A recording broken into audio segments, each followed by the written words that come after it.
Olá! Hoje nós vamos conversar um pouco sobre a atualização do protocolo de sepse, que vai estar disponível na unidade hospitalar do Hospital Estadual Ernestina Lopes Jaime. O nosso protocolo de sepse ele vai ser atualizado e vai estar dentro da nossa plataforma do EPA, então está disponível para todos os profissionais de saúde da unidade.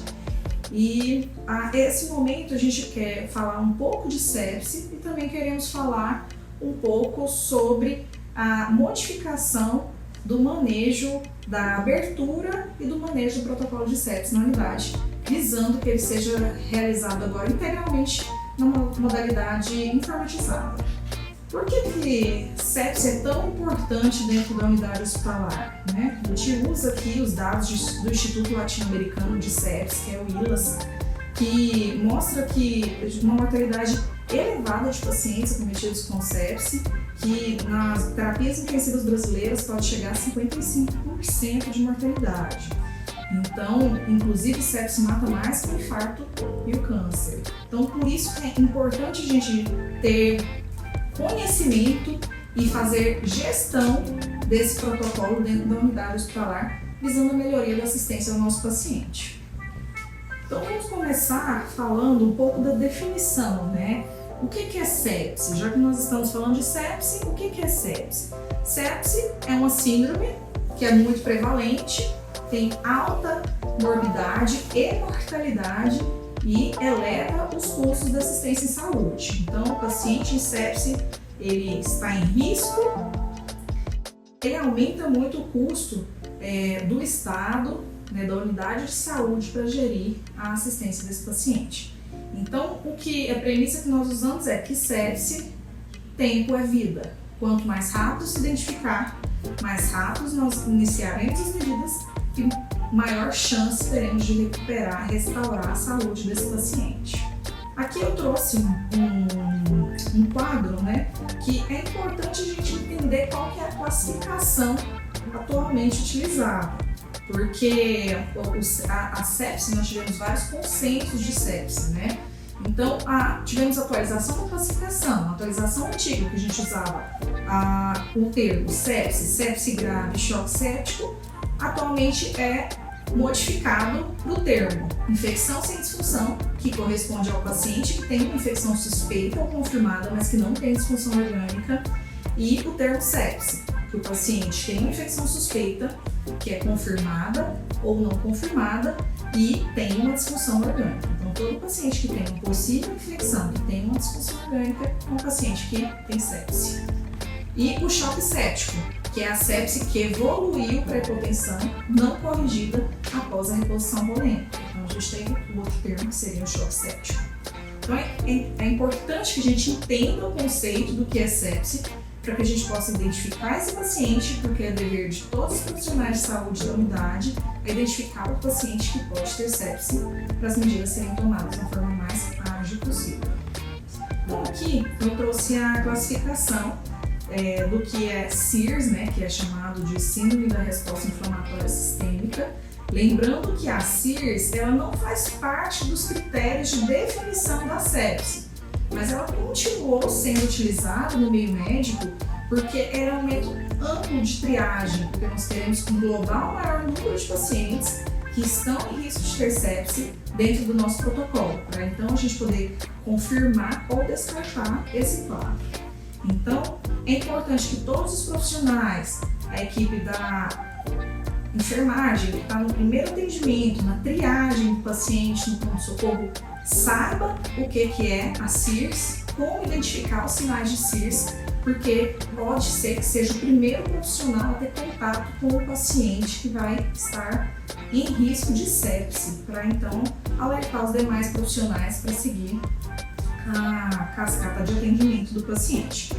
Então, falando o que é SIRS, SIRS é um paciente que tem a presença de no mínimo 2 dos sinais, ou febre acima de 38,3, paciente que está com a frequência cardíaca maior que 90, uma frequência respiratória maior que 20, ou um paciente que já traz exames laboratoriais, que evidenciam uma leucocitose ou uma leucopenia com presença de formas jovens, que a gente chama de desvio à esquerda. Então, qualquer paciente que tenha um quadro, que tenha 2 desses sinais, já é um paciente que pode ser encarado como um paciente em sepse. Então, nós sempre vamos pensar, né? A gente tem um paciente que tem sinais de SIRS, pode ser sepse? Então, esse pensamento deve estar presente na cabeça do profissional de saúde se aquele quadro pode ser sepse, porque já é comprovado que a assistência imediata e eficaz do manejo do protocolo da sepse reduz a mortalidade do paciente. Então, vamos passar pelos próximos passos, como que vai ser a assistência do paciente. Então, nós fizemos a avaliação inicial, o paciente chegou na nossa emergência, ou o paciente que já está hospitalizado na nossa enfermaria. Algum profissional, seja da triagem ou seja enfermagem, que vai aferir os sinais vitais, identifica que esse paciente pode ter algum sinal de SIRS, então é o primeiro passo. Foi identificado o paciente que está em risco de sepse. Então, qualquer profissional está habilitado, tem que estar treinado para identificar a sepse e então acionar a equipe médica do plantão para poder avaliar esse paciente. Então, abrimos o NIUS, qualquer paciente que tenha alteração dos sinais vitais, tem qualquer disfunção percebida, já deve ser acionado de forma imediata a equipe médica para realizar a avaliação desse paciente. A equipe médica chegou para a avaliação do paciente, eles irão tomar a decisão sobre a abertura do protocolo. Então, a equipe médica abrindo o protocolo, eles vão classificar se é um caso afirmativo, pode ser sepse, então abrir o protocolo, se for negativo, eles vão registrar no prontuário por que não é sepse e por que optou-se por não abrir o protocolo. Lembrando que o paciente que for identificado com um quadro de sepse deve ter sempre prioridade no atendimento. E quando nós falamos de prioridade no atendimento, esse paciente deve ser imediatamente monitorizado, encaminhado para um box de estabilização ou uma área de semi-intensiva, assim que estiver disponível. Então aqui eu vou começar a falar um pouco sobre como que vai funcionar a abertura do nosso protocolo de sepse totalmente informatizado pelo sistema MV. Abrindo o prontuário do paciente, nós estaremos de frente com essa primeira aba, né, que identifica aqui na lateral esquerda protocolos. Abrindo a parte de protocolo, você vai conseguir abrir essa outra página que vai abrir aqui abertura de sepse. Abrindo o protocolo de sepse, abrirá essa aba, né, que você irá preencher se é uma infecção da comunidade, uma infecção relacionada à assistência de saúde ou se é um paciente paliativo. Qual seria o foco da possível infecção que esse paciente apresenta? Quais são os critérios clínicos de disfunção orgânica? Quais são os critérios laboratoriais que já estão disponíveis? E então, esse será o primeiro formulário da abertura do protocolo. A segunda parte será a parte de prescrição. A parte da prescrição vem na segunda aba. Então, abrindo a parte de protocolos, você conseguirá gerenciar toda a informação do protocolo dentro desse item. A segunda parte vem, o profissional vai vir prescrição. Na prescrição, aqui entra 2 pontos importantes: a reposição volêmica do paciente que está em sepse e a prescrição da antibiótico terapia. Lembrando que o profissional médico, ao prescrever o antibiótico, ele deve colocar a primeira dose como uma prescrição de agora e uma outra prescrição com o mesmo antibiótico, mas com atrasamento de horários. Então, tem que ter esse antibiótico terapia prescrita como agora. Para facilitar a equipe, dentro do nosso protocolo, nós vamos ter esse quadro. Esse quadro é um quadro informativo, falando sobre as principais indicações de antimicrobianos para os principais focos infecciosos determinados para cada caso do paciente. Lembrando que quando a gente coloca um quadro para orientação de antimicrobiano, Isso vai da avaliação clínica, claramente nós temos outras indicações, nós temos contraindicações ao uso de alguns antimicrobianos para determinados pacientes. Então, isso aqui é um quadro de orientação, que pode ser sempre discutido com a equipe de infectologia do hospital. Abrindo o protocolo, vamos ter a primeira folha, a folha de prescrição com a hidratação e antibiótico terapia. A indicação dos antibióticos está dentro dessa aba de A até B, sepse. Então, você consegue abrir e já identificar quais que são os antibióticos indicados. E aí, nós continuaremos a assistência do paciente. Então, o primeiro passo, que é obrigatório para todo paciente, dentro ainda da prescrição, que você faz a reposição volêmica antibiótico, você vai abrir um kit sepse, que são os primeiros exames coletados no paciente com sepse. Nele inclui o lactato, as culturas, hemoculturas e culturas de outros sítios que são pertinentes, e as rotinas dos exames laboratoriais, ureia, creatinina, função hepática, eletrólitos, bilirrubina. O segundo passo também é obrigatório em todos os pacientes, que é a questão da prescrição do antibiótico, ele deve ser administrado dentro da primeira hora, e da reposição volêmica. As culturas devem ser sempre coletadas, de preferência antes da administração da antibiótico terapia. Lembrando que a gente não deve atrasar a administração do antibiótico no paciente que, por vezes, está sem acesso para a coleta, então temos as nossas exceções.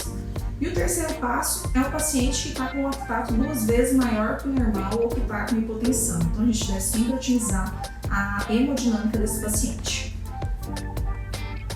Aqui, entregando os papéis da abertura do protocolo, prescrição com a solicitação do exame e a prescrição com a reposição volêmica e o antibiótico, o médico, profissional médico, entregará esses formulários à equipe de enfermagem, que prontamente irá acionar o laboratório e a farmácia para a coleta e a dispensação das medicações. O laboratório aqui terá um tempo de liberação do lactato de 30 minutos e até 4 horas para liberar os resultados, como coagulograma, hemograma, bilirrubina, ureia, creatinina. Lembrando que aqui dentro dessas 4 horas será o tempo máximo de liberação dos resultados por parte do laboratório. E sempre que tiver um exame com alarme, com um exame com uma alteração muito importante, ele será liberado com um resultado crítico e será informado a equipe médica de forma imediata. Então, a equipe da enfermagem aciona o laboratório, aciona a farmácia e já prepara as medicações para iniciar a administração do volume e antibiótico terapia do paciente. Aqui, após a primeira hora, então, nós coletamos o lactato do paciente, já iniciamos o volume, já fizemos a antibiótico terapia. Após a primeira hora, o paciente deve ser reavaliado ou sempre que tiver algum sinal de instabilidade. Começamos a reposição, lembrando que o volume de infusão do paciente, 30 ml/kg na primeira, para garantir a reposição volêmica. Lembrando os pacientes cardiopatas, a gente pode reduzir a velocidade da hidratação pelo risco de descompensação cardíaca e edema agudo de pulmão, então isso vai ser individualizado para cada paciente. Os pacientes que após essa primeira hora já administramos o antibiótico, já administramos a reposição volêmica, o paciente persiste com hipotensão que ameaça a vida, esse paciente é um paciente candidato ao início de droga vasoativa, os vasopressores. A droga de escolha inicial seria a noradrenalina. Ela pode ser iniciada em acesso periférico até que se consiga um acesso central. Nesses pacientes gravemente hipotensos, o ideal é que o paciente tenha uma pressão arterial que seja aferida de forma invasiva. Então, aqui na primeira hora, o médico tem a obrigação de reavaliar o paciente com o exame do lactato e a avaliação clínica e deixar isso registrado em prontuário. O lactato 2 vezes maior que o valor do normal, o paciente fez a hidratação, se tiver 2 vezes maior, ele tem a indicação da coleta do segundo lactato, que vai ser realizado entre a segunda e a 4ª hora após a abertura do protocolo. Lembrando que na primeira hora o paciente foi reavaliado, deve ter tudo descrito no prontuário. Nós temos algumas variáveis que a gente pode perfusão do paciente que tem MV reticular, verificar o tempo de enchimento capilar, temperatura de extremidades, o nível de consciência e o sensório do paciente, a saturação venosa de IO2, a diurese do paciente, que é importante para a gente poder adequar ao volume da infusão hídrica do paciente. O paciente que já tem possível disfunção ventricular também tem indicação de iniciar dobutamina ou adrenalina. E vamos realizar transfusões de sangue quando o paciente tiver hemoglobina menor que 7. Então, reavaliação da equipe médica após os 30 minutos. Nós vamos solicitar o segundo lactato se a gente tiver um primeiro lactato maior que 2 vezes o limite superior. E foi avaliado na primeira hora, nós temos a obrigação de reavaliar esse paciente em 6 horas e realizar o fechamento do protocolo. Lembrando que isso é um protocolo de orientação e o paciente deve ser reavaliado sempre que necessário. Seguindo na mesma aba do MV, que está escrito protocolos, aqui nós vamos abrir um protocolo de 6 horas, que abrirá essa ficha, que é um bundle de 6 horas, que será preenchido se o paciente houve clareamento do lactato, como que está a hemodinâmica, precisou de noradrenalina ou de outras drogas, o débito urinário, se foi avaliar a veia cava. Então, nesse momento aqui, a gente vai descrever no prontuário como que o paciente ficou nas 6 horas de assistência após a abertura do protocolo de sepse. E na 6ª hora, então, nós vamos ter também o fechamento do protocolo de sepse na mesma aba de protocolos dentro do MV. Aqui nessa aba de fechamento, nós vamos descrever se a antibiótico terapia que foi indicada naquela primeira hora foi adequada ou se após a avaliação dos exames ou reavaliação clínica foi identificado outro foco infeccioso. Nós vamos colocar se foi feita a reposição volêmica, qual foi a quantidade da reposição volêmica e qual foi o desfecho nas primeiras 6 horas desse paciente. O paciente evoluiu em melhora clínica ou o paciente continua em piora clínica, foi transferido para a unidade de terapia intensiva ou continua no box de estabilização. Então, por isso que eu trago hoje essas informações para que a equipe médica, a enfermagem, todos os profissionais, fisioterapeutas, nutricionistas, todo mundo que está em assistência direta ao paciente tenha um olhar pensando se isso pode ser sepse. Hoje a gente tem os 4 passos de identificação. Nós temos que prevenir o paciente de ter sepse. Isso é feito através de medidas de higiene sanitária, medidas de alimentação saudável, vacinação, higiene das mãos, isso tudo é prevenção. O outro passo é o reconhecimento, reconhecer se isso pode ser sepse de forma precoce, no desfecho da doença. E o próximo passo é o tratamento, iniciar o tratamento de forma precoce. A hidratação, a antibiótico terapia e após que o paciente sair dessa fase, que é a primeira fase da sepse, a gente pensar que esse paciente vai precisar ser reabilitado, porque nós sabemos da alta morbidade do paciente com sepse. Enfatizando que sepse é tão importante no mundo todo, que ela é gerenciada no mundo todo, os dados são sempre compilados e a gente tem vários eventos mundiais para falar de sepse. Por isso a importância que a gente saiba diagnosticar e tratar a sepse na nossa unidade hospitalar, porque temos pacientes com maior gravidade e que vão precisar de identificação e assistência imediata. Então eu deixo meu recado para vocês sobre o protocolo de sepse, que foi atualizado, e fico à disposição para qualquer dúvida.